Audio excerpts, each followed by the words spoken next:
Dollar. Dirt and money, no soul. Had to go and get it, ain't no time to kick it. Got a stack and flip for my foes. Dollar.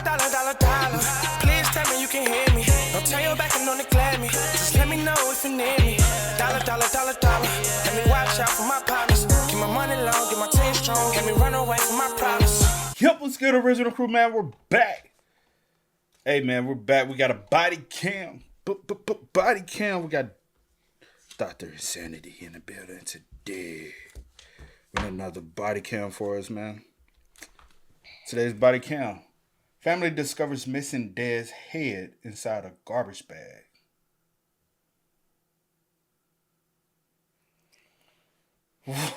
What's he? Nothing. Hey, make sure y'all check out the links in the description box. Down below. You already know where to go. If you want to first support, you got to do it. Check out down below. Also, if you enjoyed today's video, Like it in with a thumbs up. Hey, with that being said, let's get it. Let's check this out. Let's see what's about. You ready? Mm-hmm. Okay.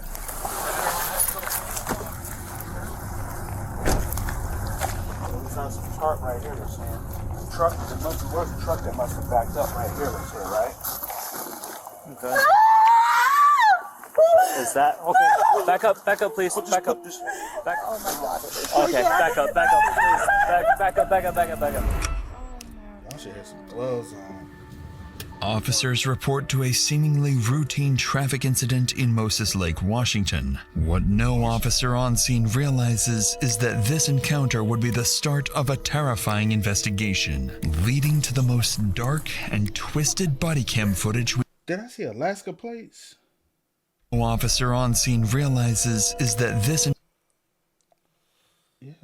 encounter would be the start of a terrifying investigation, leading to the most dark and twisted body cam footage we've ever shown on this channel. But if you want justice, I already know who did it. listen to me, please. Get out of your car and come get my kid. Put him in cuffs right now.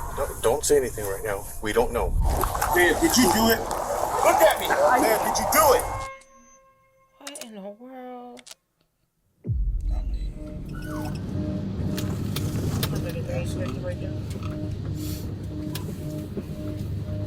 It's an early Sunday afternoon on November 3rd when officers patrolling downtown Moses Lake identify a truck matching a stolen vehicle report logged just hours earlier. Multiple police units have been dispatched, more than typically assigned to a stolen vehicle report. Almost as if, from the very start, police somehow knew this vehicle theft report would soon unravel into something much worse. 145 Mac. We're slow rolled in.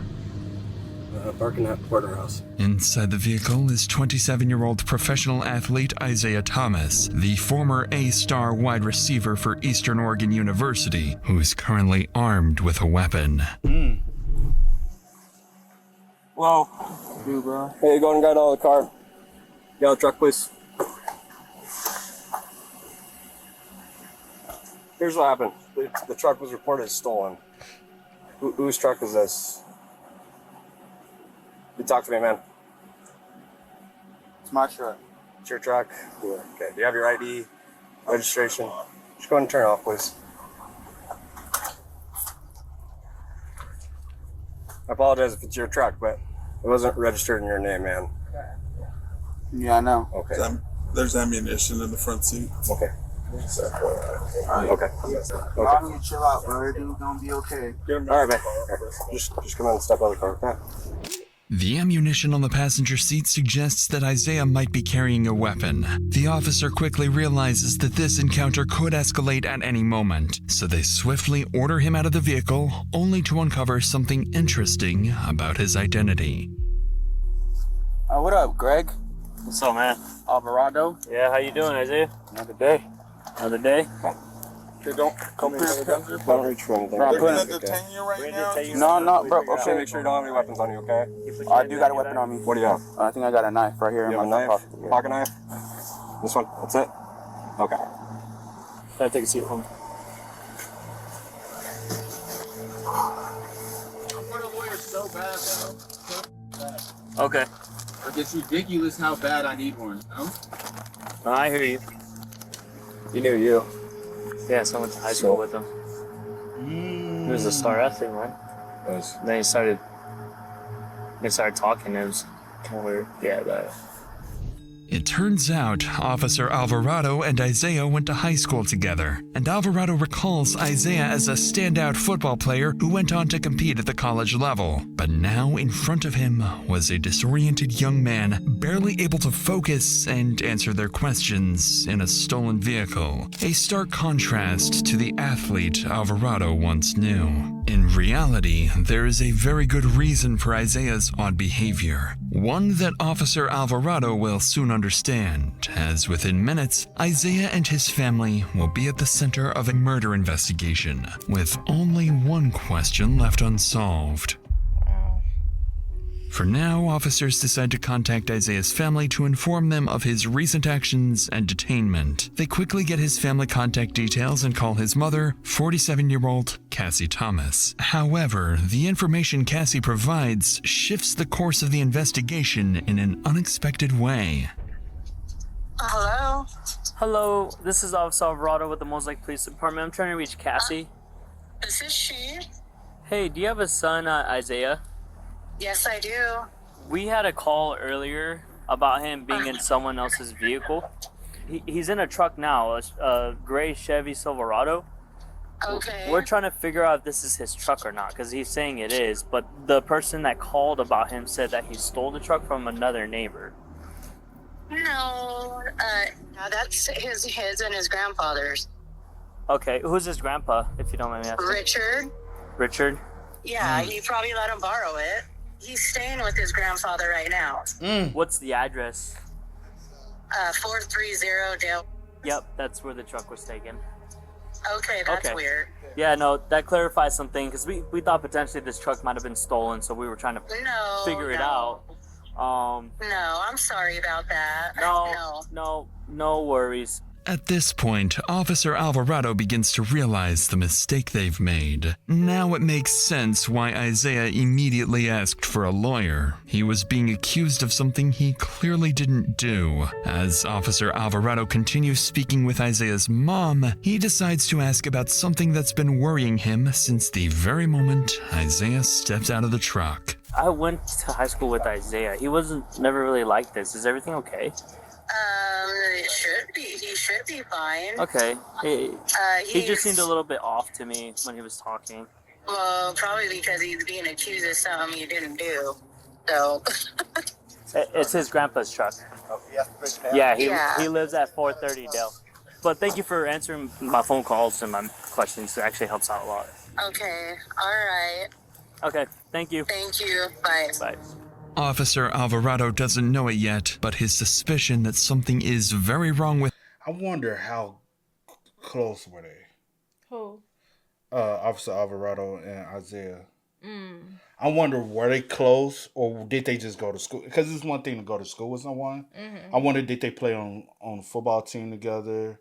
I wonder, like, what? Or just had like classes together. Yeah, Isaiah know him. He knows Isaiah. They was able to, because also if I see someone, I'm like, I know him.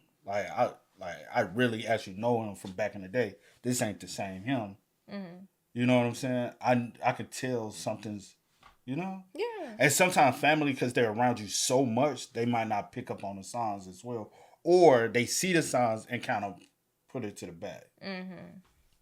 Isaiah isn't far from the truth. Still, with no evidence tying Isaiah to a crime, they have no choice but to release him. But as he walks away, Officer Alvarado follows him, hoping to reconnect with his old friend. All right, bro. Let's walk over to the front of your truck real quick. I just want to tell you something with that right now. I know you don't want to talk about this, but it's cool. You don't have to, okay? So, you all right, man? You like off the books, do you want to talk about anything? Because I'll turn off my camera right now. We can have a conversation, bro. Like, it's just like we're at a time right now, bro. Yeah? It's a time in everybody's life, bro, where they just need to like really reevaluate what's going on, you know? Yeah. If you need anything, please don't hesitate to call. I'll sit down and have a conversation with you, bro. For sure. All right? Yeah. Take care. To Alvarado, it seems Isaiah wants to say something, but he just can't find the words. For now, Isaiah gets into his truck and drives off, unaware that this won't be the last time today he'll be accused of a crime. dispatch. Can I help you? Yeah, I was wondering if I could speak to somebody about missing person. In Moses Lake? It's my father. Nobody's seen him. Yes, Moses Lake. Okay. And his first and last name? Richard Andrews. And what is his home address? Is it the 430 Dale? Correct. All right, Kelly, I've got this report started. I'm going to hand it over to the officers. And just need you to try to find a recent picture of him. And if you hear from him or anything changes before they contact you, go ahead and give us a call back and let us know, okay? Okay. On the phone is Kelly Kirkendall, reporting that her father, 75-year-old Richard Andrews, mysteriously vanished. Officers are sent to his address, and minutes later, they arrive to investigate. Hello. Well, I'm doing better than you guys. How's it going? How are you? Carmen. Carmen? All right. You know me. Let me just talk to you. Waiting for Sergeant Rodriguez are Carmen, Kelly, and Cassie, daughters of Richard Andrews, the missing elderly man. As he begins speaking to them, hoping to learn more about their father's disappearance, a familiar face steps out of the house. So, we have no idea. The neighbor talked to my husband. It's my husband, Mike. Hi, Mike. I'm sorry. He hasn't seen him in a day and a half or so. I haven't seen him longer than that, but his phone's been ringing. His sister's called. Nobody knows where he's at. So. Okay. And is this normal? No. What's wrong? Okay. What's that? Nothing. Do you know where is it your grandfather? Yeah, it's my grandpa. Do you know where he's at? No, I have no clue where he's at. No. He didn't tell you anything where he was going? Did you see him leave? No. So basically what I did see was him talking to somebody out here. He was kind of like parked a little farther out. Like he pulled off to the side a little bit. They're talking in the window. I looked down. That's it. He did tell me that he was going up to the res, but I just got confirmation from Greg, right? That he's not there, so I don't know. Which res? Colville. Colville? Yeah. Okay. Yeah, he has property up there, but we already put a phone call up there, and they said Nobody's there. About what time was it when you saw him last? I don't remember. Was it morning, afternoon, night time? It was afternoon. Afternoon? It wasn't like late afternoon though. Okay. Alrighty. While officers are surprised to be speaking with Isaiah and his mother Cassie for the second time that day, their priority right now is finding his grandfather, Richard. With the timeline now established and Isaiah believed to be the last person to see Richard, Sergeant Rodriguez turns his attention to him. But as their conversation unfolds, he begins to notice something strange about this family. You said you saw him about a day and a half ago? And that would have been, yesterday afternoon sometime or the day before? Yesterday, no, not yesterday. Was that a day? A day and a half ago. So Friday, today's Sunday. Friday. So, yeah, bro. So November 1st. Smoking the weed, bro. When you saw him, what were you doing? What was going on with that? Right there, smoking. Okay, and where was he? Right there, talking to that guy. And then I looked down, boom. And then that was that. It's was it weird for you that he wasn't here or anything like that? No. Okay. He'd be gone for weeks. Yeah. Oh, because he has his property. He'd be gone for weeks at a time. No one would be hearing That's from him. why he's tripping. Why are we tripping? Yeah, bro. Y'all. But the only thing that's weird is that he left his wallet here. That's the only weird thing that got me. Okay. But it's not. That's very strange to me. But it's normal for him to be gone weeks at a time. But not. But we know where he's at. Usually down at the call. Yes. Does that want to say so? I was about to say, right. Like, it's not necessarily normal that he's gone, but he left his wallet. And normally when he's gone for weeks at a time, y'all know where he at and you can get in contact with him. This time is different. Left wallet, can't get in contact. That's strange. And you just feel when something is wrong. Yeah.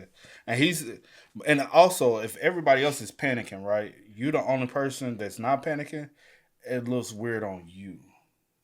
What stands out to Rodriguez is how differently the family reacts to the disappearance of their relative. While Isaiah and his mother Cassie suggest that Richard's absence isn't especially unusual, with Isaiah even casually smoking weed, his daughter Kelly sees it very differently and appears genuinely concerned for her father in a way the others do not. That's when Isaiah's father, Anthony, arrives, bringing with him the breakthrough they've been waiting for. Yeah. What you're talking about up there? Yeah. So You need to go down to a shop and take some pictures down there. To me, it looks like there's something going on down there. It looks like some burnt shit. that's laid out there, and some. Where's his shop? His shop's down in the valley. You know where the motorcycle shop is? That's just if he's not here, he's usually down there. Oh, I got you. I thought something. Do you think something else is going on down there? No. I'm just saying that if he's not here, he's down there. No, he's asking. No, what I'm saying is that's something that was out there. That was looked like there's some burnt up shit out there that's never been there.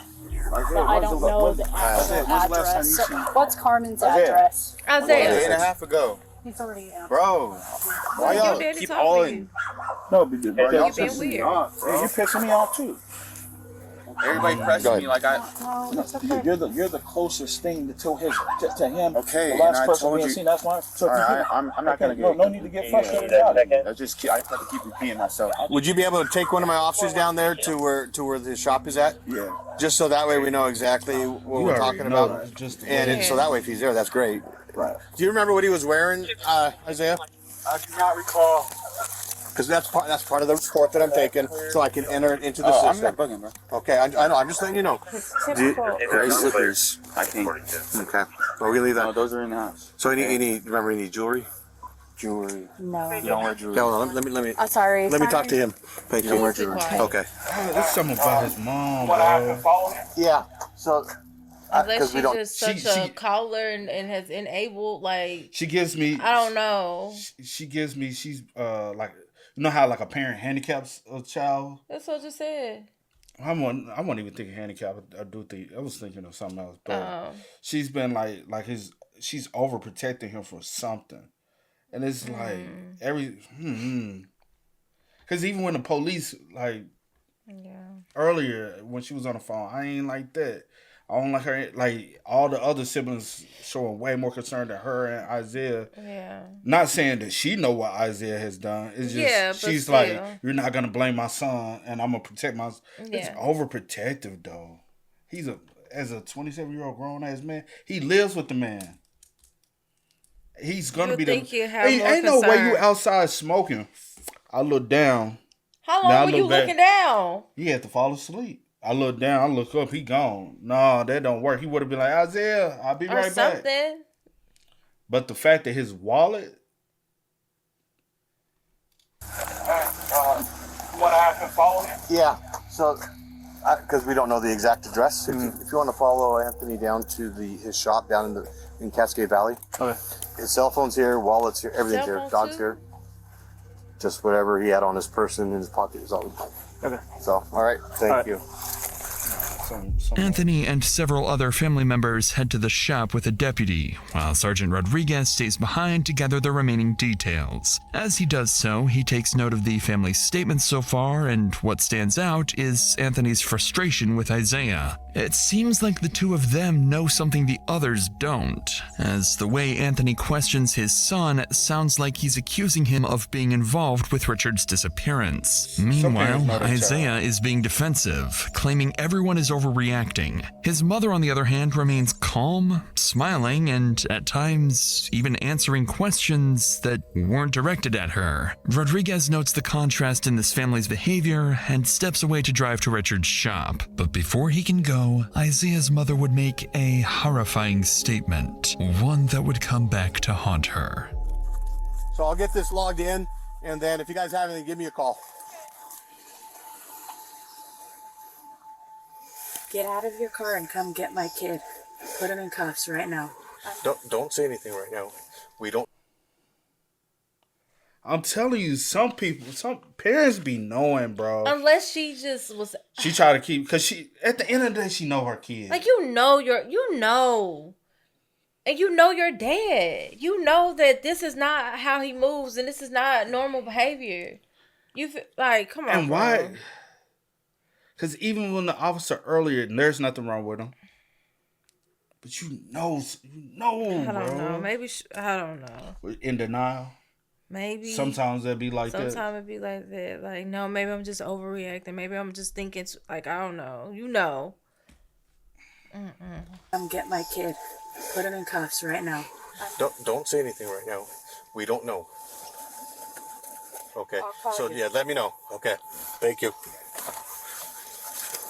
Those statements are coming from Isaiah's mother, Cassie, as she approaches the officer just out of frame. In a sudden shift, Cassie tells the sergeant to arrest her own son, catching him completely off guard. Just moments ago, she hadn't seemed particularly concerned. Now she's adamant that Isaiah is guilty of something. It's a sharp... Maybe it's one of those, like, because he says, like, smiling, kind of looking off. Maybe it's one of them nervous things. You know how some people, when they nervous and they, like, thinking they don't really know how to handle certain situations. You know, some people, like, in serious situations, sometimes some people laugh or giggle or, like, smile or whatever. Maybe it's that, and she's thinking, and everything is going through. Or maybe she ain't trying to throw red flags to everybody else, like, yo, Isaiah did something. And or so she's not trying to tip Isaiah off that she's on to him so that he won't over, you know, and then flee or do. Or it's the fact that she also don't want them to blow up real quick and then something else might. And think, yeah, maybe that. Maybe she's just trying to. And she waited till the officer went away, and then she was like, hey, I'm gonna go just speak to the officer real quick. I don't know. Go arrest my son right now. Because I don't know her. His ass did the shit. And I know for a fact he did it. It did something. Something's not right. Yes. Because they don't know. Yeah. Him completely off guard. Just moments ago, she hadn't seemed particularly concerned. Now she's adamant that Isaiah is guilty of something. It's a sharp change in behavior, one that leaves officers wondering if Cassie knows far more than she's letting on. For now, the sergeant doesn't fully understand what Cassie's implying, but in the next few minutes, her urgency will make a lot more sense. By now, Anthony is on his way to Richard's shop, just 2 miles from the house, with a patrol unit following closely behind. And as the first deputy pulls up to the shop, he notices several other family members have also gathered. Expecting to find a lead on Richard's whereabouts, they would instead uncover something no one was prepared to see.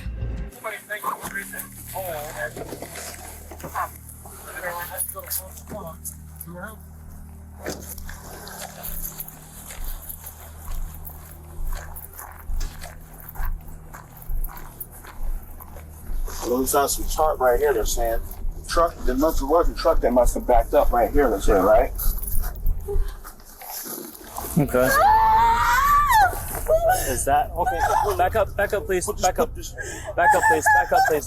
I want to see. I want to make sure. Back up. Hold on. I don't see anything. Him, calm down. Oh my God. Okay, back up, please. Back up. Okay. Ma'am, can you come this way, please? Ma'am, can you come this way, please? Ma'am.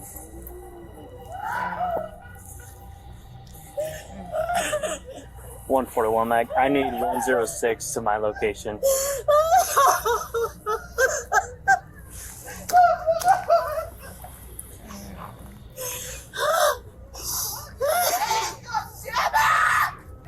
Okay. Ma'am, can you take her over there, please? Please. This is now a crime scene. We need to Yes, I know. I'm trying to get her. Okay, I know. Oh, Kelly.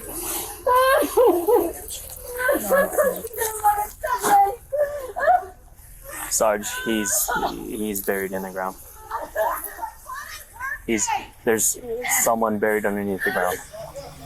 Buried in a shallow grave in the front yard of his own shop lies the dead body of 75-year-old Richard Andrews. Richard's daughter, Kim, is the first to see him. She recognizes her father immediately, revealing part of his leg with the same jeans he always wore. It's a horrifying discovery for them to make. Even the deputy is shaken and unable to control the situation on his own. But as he observes the family, something about it feels off. By the time he arrived, the family had already begun digging, and within moments of uncovering Richard's body, they started pointing fingers, fixating on the one person they're convinced is responsible. The last person you've seen. I'm not moving right now. I can't. Okay. Don't touch me. Do you want me to help you? No. Don't touch me. Okay. I knew this was going to happen. That was it. His son, my sister's son that's at their house right now did it. And the gun's probably on the bed. It's a rifle that's laying in my mom's bedroom on the bed. And he has mental illness. So we're having the county respond, okay? And their supervisor is going to come, and they're probably going to set up a containment, okay? You said who? Greg. You talking about the cop? Yes. He knew something, like, because I went to school with him. This is not the same person I went to school with. Something is wrong. And mom, no, nothing should be. He should be fine. No, something is wrong. Yeah. I just ask that you guys try to cooperate as much. I can't make any promises. No, we're not leaving. Okay, well, ma'am. I'm not going in here right now. Is somebody over there if you getting wanna- that little psychopath? Hold on. If you want to do what's best for No, what I want to Richard do right now, is go to my okay? dad's house. I just need you and guys. do something. Please don't, okay? I just need you guys to at least try to have some understanding, okay?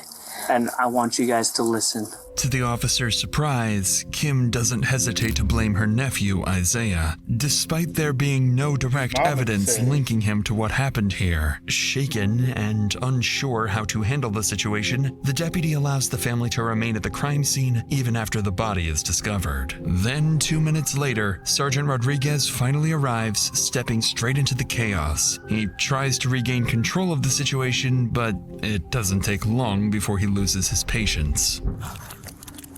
Where are they at? He's under there. Okay, we didn't touch it, did we? They touched it when I was coming up here. They were touching it. Ma'am, let's get away, please, ma'am. Ma'am, we need a preserve, okay? Come on. We need to make sure that we do this, okay? Here, I'm right here. Because the crime scene is contaminated now. It's so many, yeah. Y'all hands over. When he said don't open it, he should have been way more stern. But because of the fact no one had gloves Even on. waiting. So now fingerprints is on it. So now if he gets a lawyer that's even a little competent enough, the crime scene is disturbed.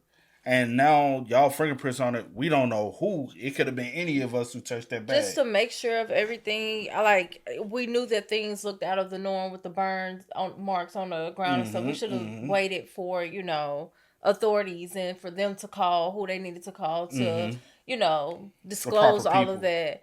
But I get, it's your loved one and you just eager to. I get it in the moment. You're not thinking about all of that, but yeah. That's the reason why there's proper protocol for everything. Yeah. Okay, I'm sorry. Yeah. Stand over here, please. Even her footprints on the scene, And then it looks like there's some stuff burned. Okay. We need everybody, please. We need everybody back, please, okay? Ma'am, we do need everybody out of here. If you want, we need to preserve this, okay? I get it, you're upset. But if you want justice... I already know who did it. Listen to me. Please, I know you know. Yeah. We need other things to make this work. Please. Despite Kim's certainty, officers aren't yet convinced that Isaiah is their killer, because as they inspect the scene closer, something else stands out. Something that starts to point to someone very different. Burnt debris is scattered across the grass, clear sign that something had been intentionally destroyed. But the cover-up goes even deeper. The section of lawn where Richard was buried had been cut out, replaced, and even watered afterwards. An effort to make the yard appear completely untouched. For investigators, it's still unclear whether Richard was murdered here or only his body was dumped. To find out, they need to search his shop, standing just a few feet away. No way. Hold on. I'm just saying. Make yourself known. Come out with your hands up. Police! Anybody in here? There's stairs. Come out with your hands up. Make yourself known. Yeah, I'm gonna go right. You cover left. Yep.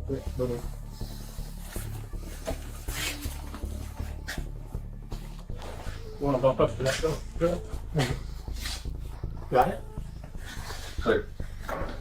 Up ahead is Richard's shower, and strangely, the deputy notices it appears to have been recently used, suggesting the killer may have been here only minutes earlier. Officers then continue clearing the rest of the shop, finding no signs of a struggle. Nothing to suggest Richard was killed here, so they shift their focus to securing a search warrant for his house, a search that would end very differently. As officers begin to regain control of the chaotic scene, Richard's daughter Cassie arrives, the same woman who had told the sergeant earlier to arrest her son, Isaiah. Why she accused him before the body had even been discovered is now a question detectives need to answer. But first, they have to break the devastating news to her. Yeah, Yeah, we can't. No, I know. I'm sorry. I need to see. No, we can't. We're gonna. I just need to see. Just go around now.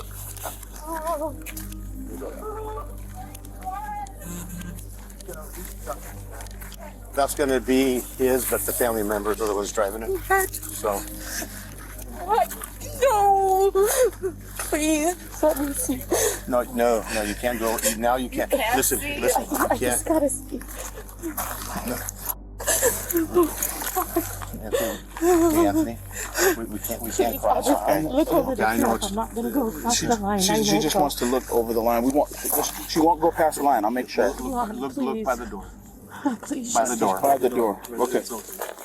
Naturally, Cassie is distraught, not only because her father is dead, but because she suspects her own son may be responsible. For now, officers continue securing the scene and prepare to send Richard's body for autopsy. But as they do, they begin to overhear the family frantically talking amongst themselves, and what they're saying would suggest the situation is only escalating because someone else might be about to get hurt.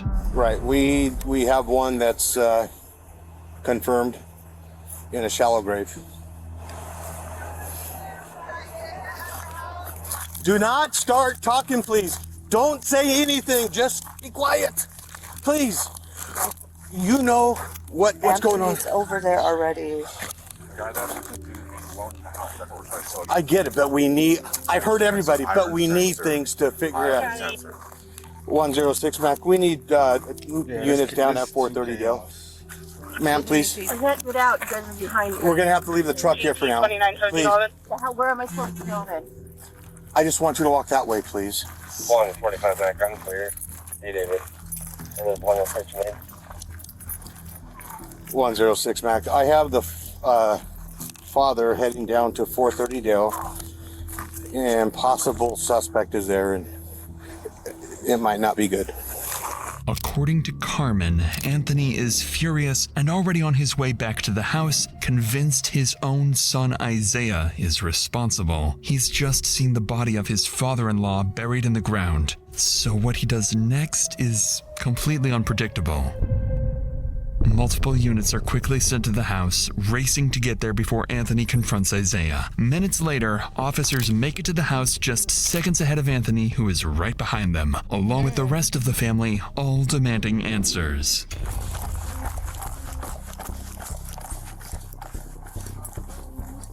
Let her get her point, David. Get in the back. Nope. Just stay back.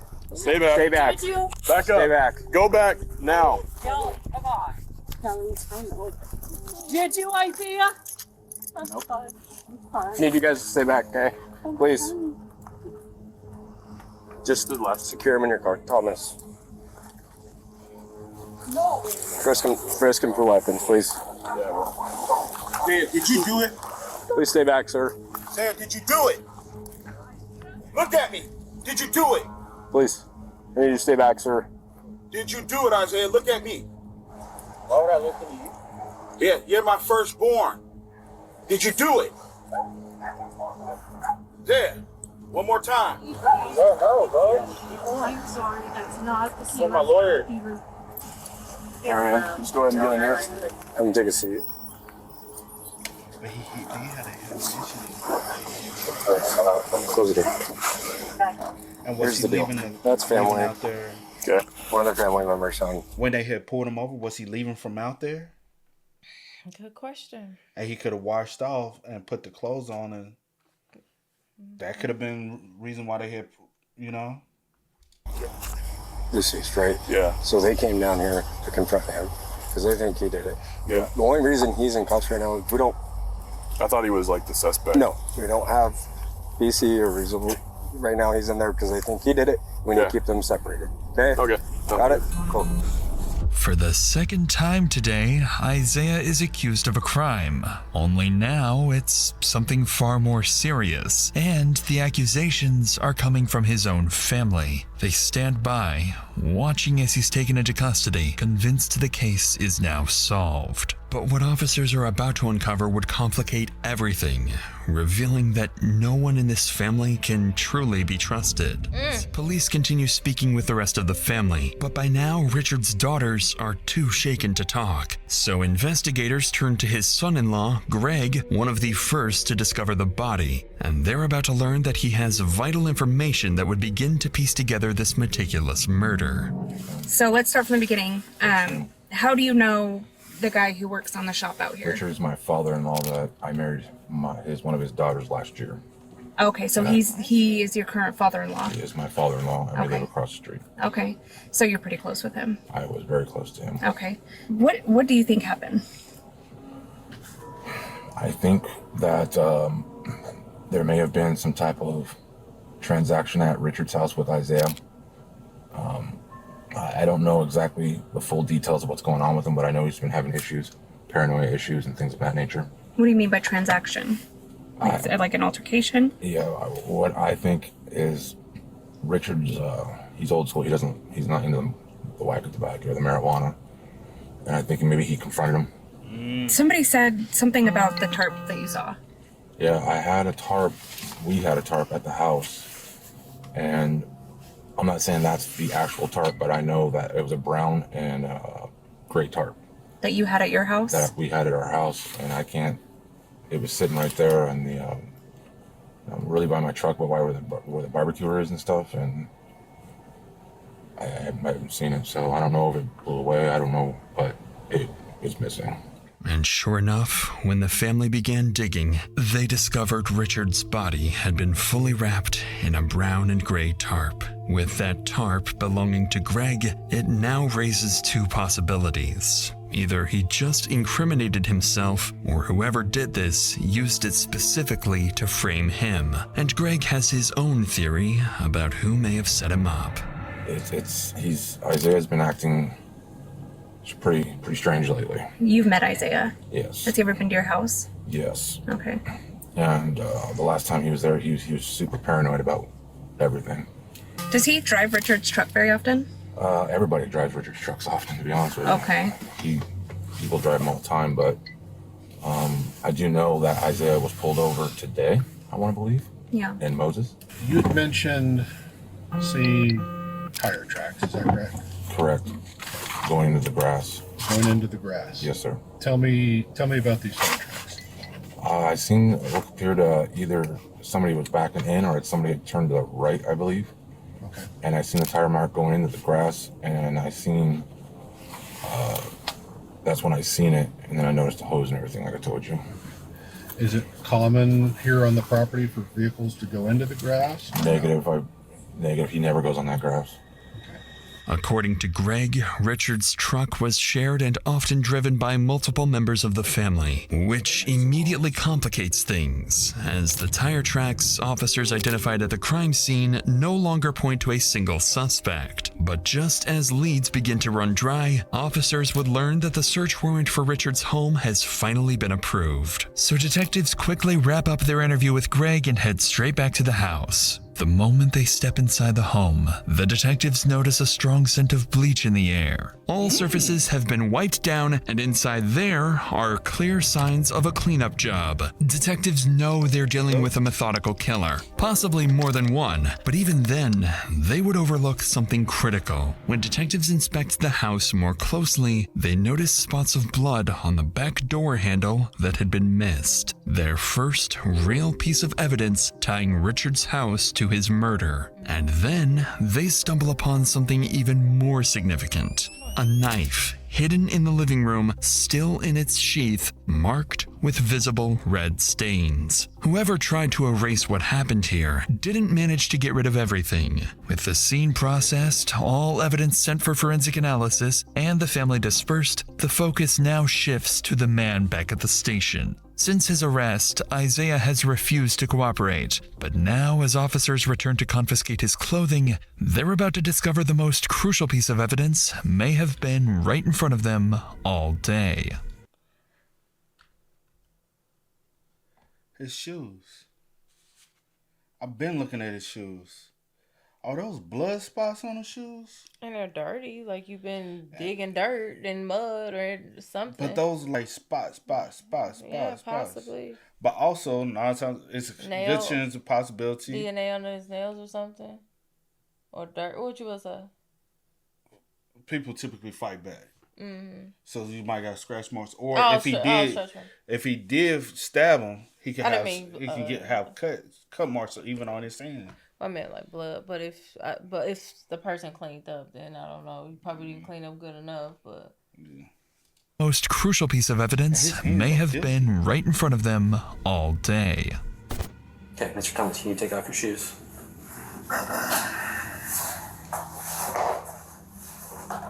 And then take off your sweatshirt. Bruh, it's hell cold. Okay, I'll try to get you another blanket. You got 2 blankets there. I'll try to get you another one. Oh, boy.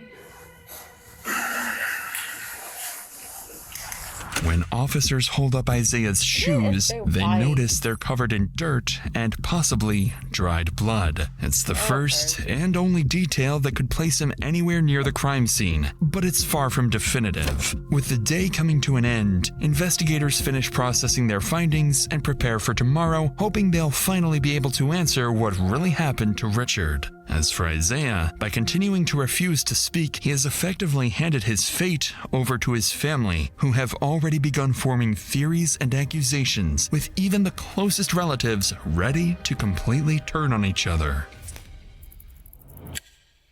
The next morning, after nearly 12 hours of detectives digging through the family's past, troubling rumors begin to surface alleging Isaiah might have been involved in an old cold homicide case that remains unsolved to this day. Detectives also hear whispers that Isaiah's own parents may have helped cover it up, and may have even known what happened to Richard long before anyone else. These are serious allegations that detectives will need to explore carefully. But right now, their immediate priority is uncovering what truly happened to Richard and who's responsible. To do that, they begin calling family members into the station for formal interviews. The first to arrive is Isaiah's father, Anthony. Among many other details, detectives need to address one critical question. Why was he so quick to suspect his own son? Was it simply a gut feeling, or did he know something no one else did?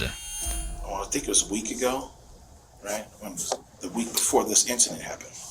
And Kim is like, you guys need to come down here. And Isaiah's acting crazy. We go down there and we walk in the house. And as soon as we get in the house, he's like, he has this big bag of weed that you could tell that he got from like the dispenser or whatnot. Mm-hmm. It's big. On my eyes, it was about this big. Yeah. What the are you doing here? Like, this is what you kicked me out of the house for, right? I was like, yeah. He says, what the are you doing here? This has nothing to do with you. And I was like, listen here, man. Your aunt was scared because you're wilding out up in here. So then I'm looking at him, and he was like, say I'm lying. Say I am. He's got a butcher knife like this, and he's just like, but he's like crying. Say I am. And say this, if he had got me, it would have been all of us, So I just said, I'll leave. Where did I mess up, as a father? Did I do something wrong? Like, what did I do? Because this is not you. And he was just like, you're the best dad ever, man. I couldn't ask for a dad, man, better than you, man. It's kind of like, you did everything right. You're a great dad, man. And then Kim's like busts out crying, and then he's just like, get the out of here, motherfucker, before I kill you. Naturally, this account from Anthony catches detectives off guard as they realize the incident may have foreshadowed everything. So they pause the interview and look into it, confirming that it did in fact occur. 1 week earlier, police were called to Isaiah's aunt Kim's house after reports that he was experiencing a manic episode. And as detectives review the body cam footage of that incident, it quickly becomes clear why the entire family believes he did it. Please don't shoot this tase the fuck out of him, because he got a knife. He's got the knife with him? Yeah. Okay, That's my husband. Okay. That's our oldest son. Okay, what's his issue? Like, do you guys want to just stay out here? I know he's your son, but we just don't know what the situation is, right? Isaiah, do you have a knife on you? Do you want to go down to the ground just to verify, man? Hey, Isaiah, we're gonna put you in cuffs, but it's just for our safety, okay? You're not under arrest. We just want to make sure you're okay? You want to go down to your knees, man? Jeff, Good, put your hands behind your back, man. Can you put your hands behind your back? Again, you're not under arrest, okay? Just doing this for your safety. This is recording? Yeah, you're being recorded on the camera right here. So, Is it supposed to be red when it's recording? Yep. See how it's blinking red? Oh, okay. Yeah. Okay. You want to walk over here to our car, man? We're gonna have to figure out what's going on and then kind of just go from there, okay? When officers detain Isaiah, they find him in tears, struggling to hold himself together. And as they pull him away from his family, he's about to tell officers something unexpected about himself. What's going on today? I'm just going through a lot of shit right now, so. Okay. Do you have any plans to hurt yourself or anything like that? Nah, not. I mean, I guess everybody do, you know, but I mean. Do you have any plans to hurt yourself today? Nah, not today. Okay. But this past week. Just having a rough time. Yeah. But it's all good, bro. I'm bounce back, bro. I'm gonna shake back. Yeah, but it's all good, bro. I'm gonna shake back again. Yeah. And again. You think they should have took him in? I think talking about, like, took him in where? Took him in so he can get processed and go get help. He probably wouldn't have been in there long, so. But I feel like he needed to be possibly admitted somewhere. Yeah. He does need help. Because even this, he confirmed that he is a danger, not just to himself, but to others. Even with the threat, you know. But I'm saying, like, literally right here, he's admitting that. Yeah, that's what. Yeah. And again. Do you want to go to the hospital or anything like that? And again, huh? Do you want to go to the hospital or anything like that? Nah, bro. It's good. Like, I'm good. So what was the deal with the knife? I got a swisher in there. It's a blunt, basically, and I use a knife and I split it. Okay. To take out the tobacco to put my weed in. Okay. At first. Okay. But then me and my aunt started arguing and the knife was on the table, so. And you just had it already. It was already there. And we started arguing. I wanted to leave, but Sergeant clothes, man. It's not that big of a deal. I was a good person, bro. No one said you're not a good person. I've never met you. I'm just saying, bro. Like, and what happened? Life, bro. Clearly, there is sympathy in the officer's voice as he realizes the man in front of him has been dealt a very difficult hand in life. And although Isaiah downplays the incident, in hindsight, it would read very differently. Because perhaps this was the last and only time something could have been done to prevent the tragic fate of Richard Andrews. After analyzing the incident and forming a clearer picture of Isaiah, detectives return to finish their interview with Anthony. Through his account, it becomes clear he believes Isaiah's issues stem from two factors: prolonged marijuana use and repeated head trauma from his time as a wide receiver, a position notorious for heavy hits and brain damage. Anthony also goes on to clarify crucial details about his son's mental state, making it evident that his initial suspicions of Isaiah were rooted in his son's increasingly unpredictable and volatile behavior. So with Anthony's perspective now on the record, the interview comes to an end, and detectives move on to Richard's daughter, Kim, the person who found the body.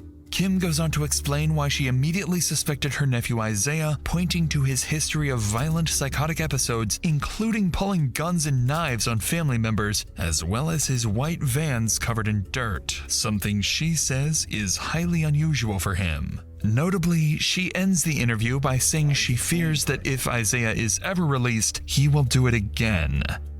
With the case against Isaiah growing stronger by the minute, detectives then shift their attention to two more family members, Richard's daughter Chrissy and her partner Floyd. Unlike everyone else, these two family members are about to become Isaiah's best and perhaps only chance of shifting how detectives view Isaiah's role in all of this.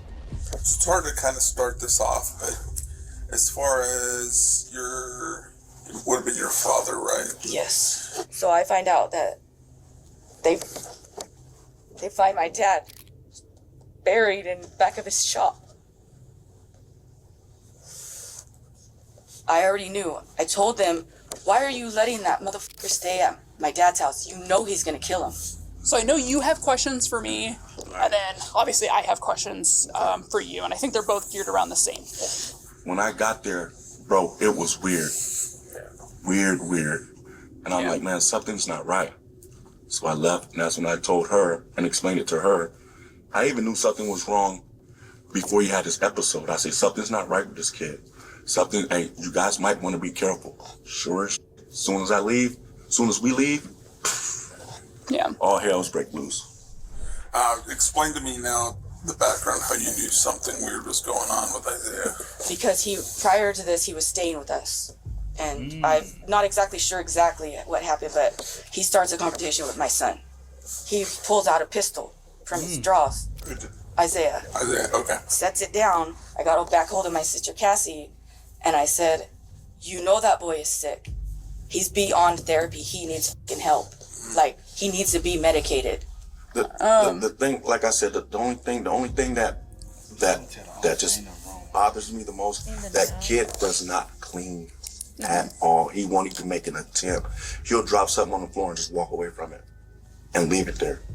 And usually I'll even ask, hey, where's Richard? Because I'll say hi to him. But for some reason, it's just the atmosphere was just, I'm like, all right, something's wrong. So I got on the phone with her and I'm like, oh, he's still wigging. He's wigging hard. And I said, your sister's tripping. I said, your sister acting like she's scared to death. Well, she knows he goes to his episode. Of course he's scared. I'm like, okay. It's when after we found out what really happened, is that she knew what he did.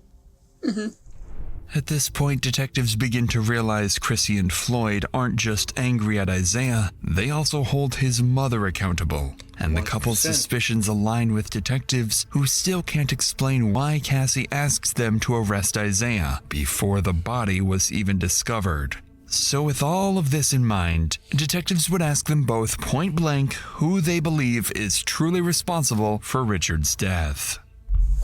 So I'm on the same page as you. You guys believe that Isaiah's mom knew that She had knowledge of it. Richard. She had to have knowledge of it. I mean, that kid wouldn't have cleaned. That kid wouldn't have done none of that because he ran over. Oh, true. Because the house is too cleaned up. Basically, he's saying Isaiah, a dirty motherfucker. He don't clean. The house was too clean. With the house being too clean, you know your son don't clean. You should have already knew that your son had something to do with it. But you sit up there and act like, hey.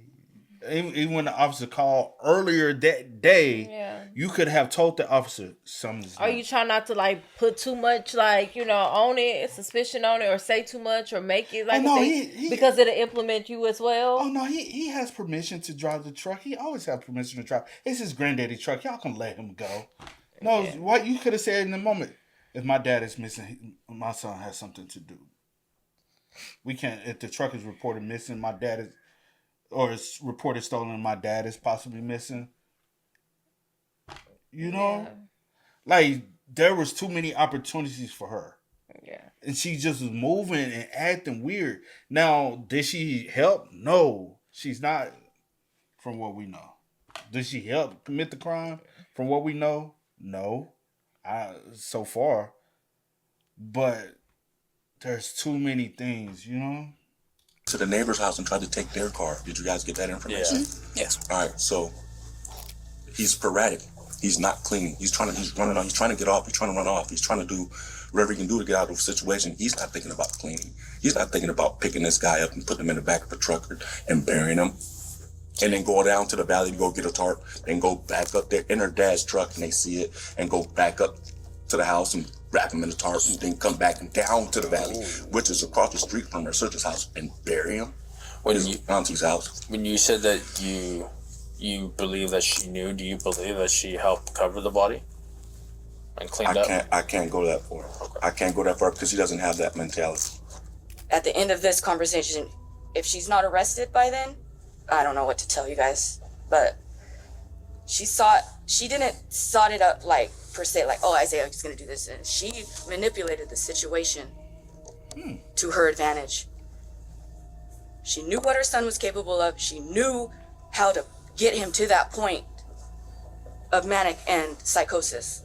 To detectives, accusations like these don't come lightly, especially between sisters. Additionally, Floyd's description of Isaiah aligns with what detectives already believe, that he's impulsive, messy, and incapable of thinking ahead. And with the next interview set to be Cassie herself, detectives understand just how much weight this conversation carries, not only for Isaiah's future, but for Cassie's as well. There's a lot they still need to figure out. Her unusual behavior outside the sergeant's car, her possible involvement in Richard's murder, and even lingering questions about a potential past homicide. But they know these answers won't come easily. They'll have to approach this carefully, waiting for the right moment to press her. And as her interview unfolds, watch closely for the moment Cassie begins to fear she's the one being implicated. There's no easy way to start this conversation. Go for it. Okay, sorry. I'll work through it. Okay. So, how has Isaiah's mental health been in the last few years? It sounds like he's been suffering. The last year for sure. Last year? As far as like his mental health, is it something that he's diagnosed with, or just something you guys started noticing? We started noticing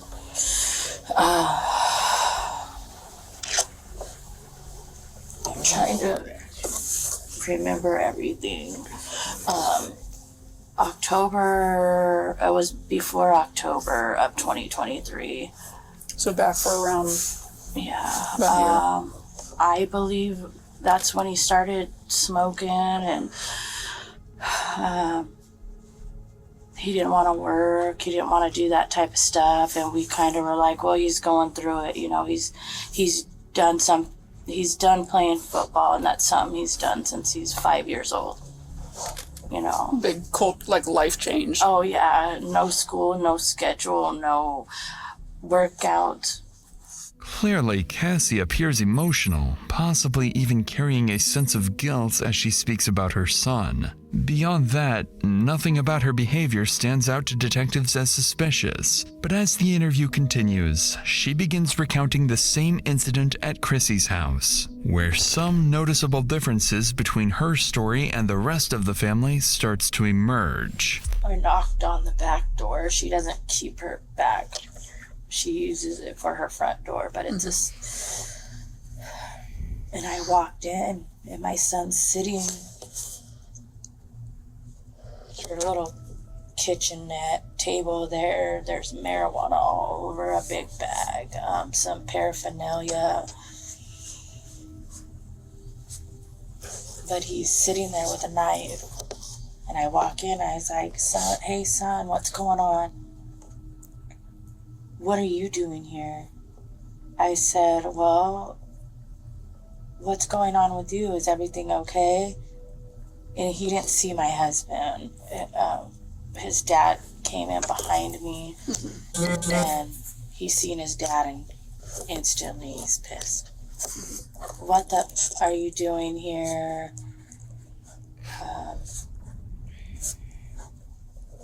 But he hadn't gotten up yet. Like, he was still sitting. Where's the knife in perspective? And he's sitting, and he has it in his hand. He's not... Is he like you're doing right now? So he's just sitting back in the chair? Yeah, he has it, and he's like, what are you doing here? And we're still kind of standing at the door, and when he seen my husband, he got even more pissed. Who effing called you? What are you doing here? My husband looked at me, and he stood in between us, and he said, get out of here, and go call the sheriff now. While retelling the story, Cassie appears far less disturbed by the incident, despite it involving her own son. She also seems reluctant to discuss the part where he threatened her husband's life. So after a few hours of letting Cassie speak freely, allowing her to settle into the role of the victim, detectives would finally begin to push back, starting with one detail that would clearly catch her off guard. And I don't mean this question in anything, but obviously, like, at this point, I can only see certain things. Did you guys explain all of that about him pulling the knife on Anthony to the deputies? Yeah. Okay. And dispatch, too. She said, don't go back in there. But I get why they're angry with me, too. You know, that's my son. And they don't think I did anything to try and help him. And I think most of it is emotions are going to be high right now. And They'll never talk to me again. I already know that. And they've made other threats. They've also said other things too.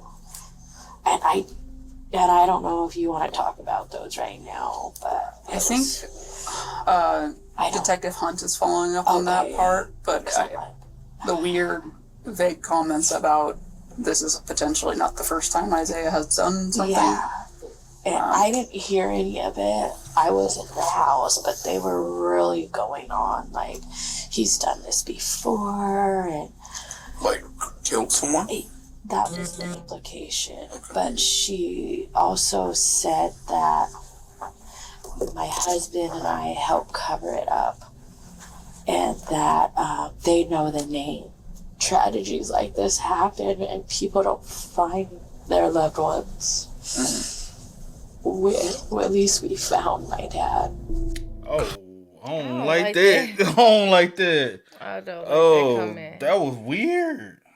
Tragedies like that happen, and people don't find their loved ones. I mean, okay, Like, granted, we're that's lucky we true, found but I mean, things like that do happen. People don't find their loved ones, but it's just weird for you to say that in this moment, And right that's- after. yeah. It's just like. And they know the name, and You know what I'm saying? Like, so what's the name? I'm sure they already told you the name. Right.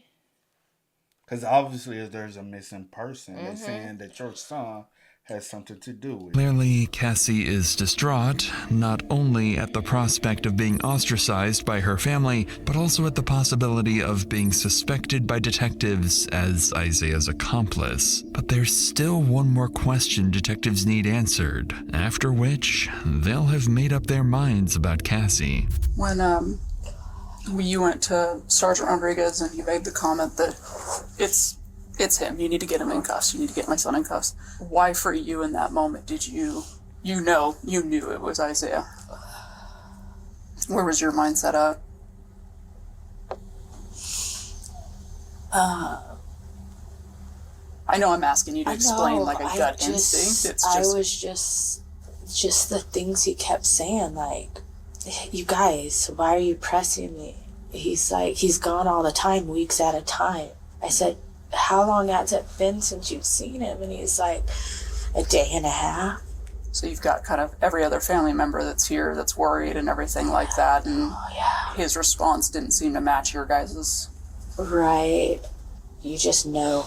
You feel it. It's like, then I'm like, he has to get handcuffed. He has to go to jail. I just felt it.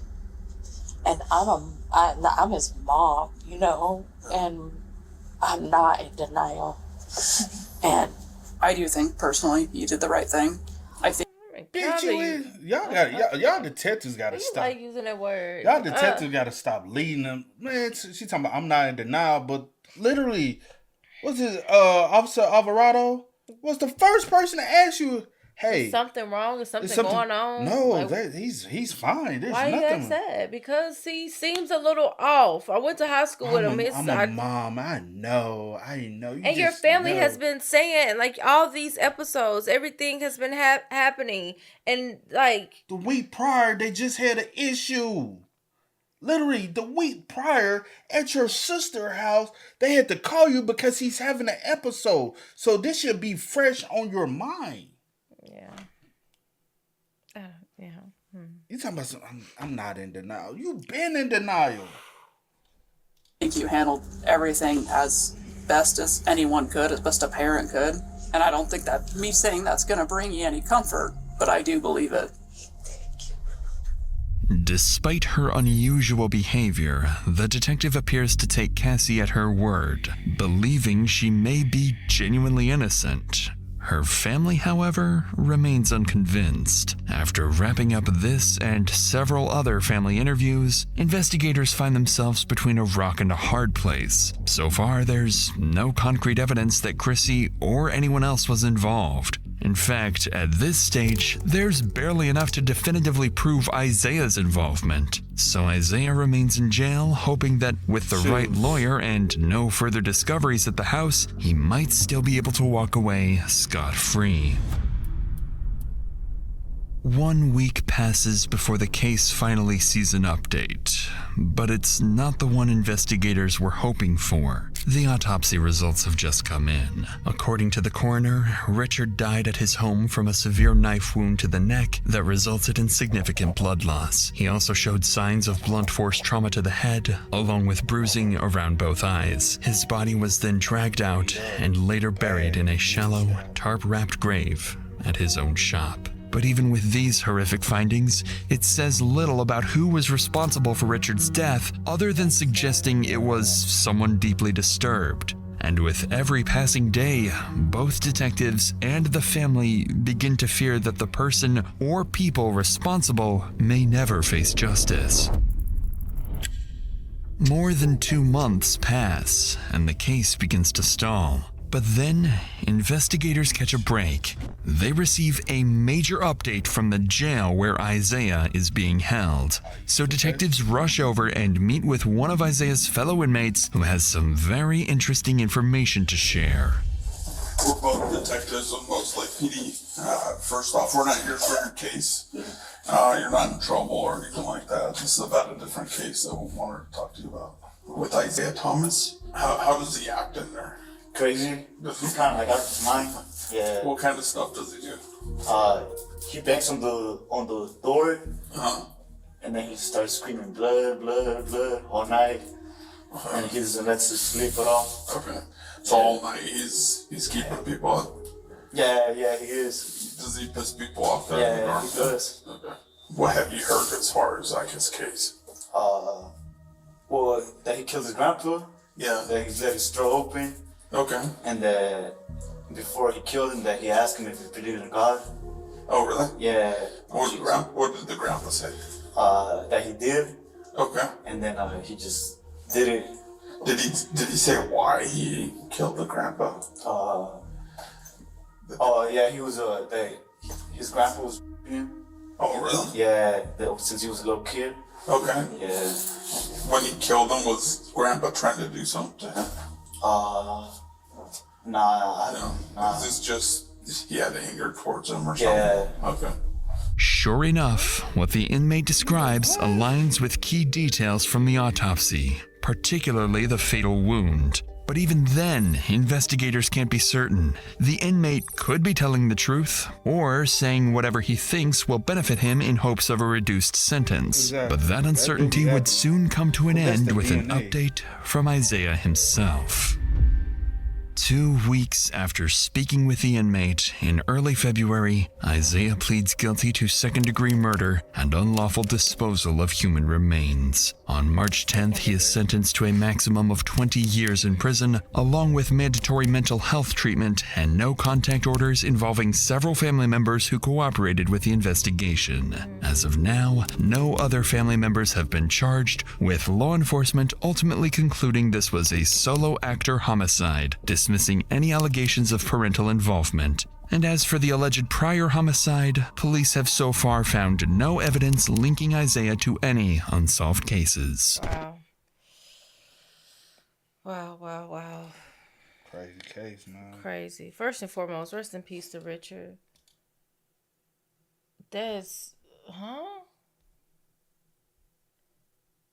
honestly, with him having like all of his, mental episodes and stuff like that, and honestly, he should have never. And then threatening family members, threatening your own father, like pulling knives, guns, all of that, smoking.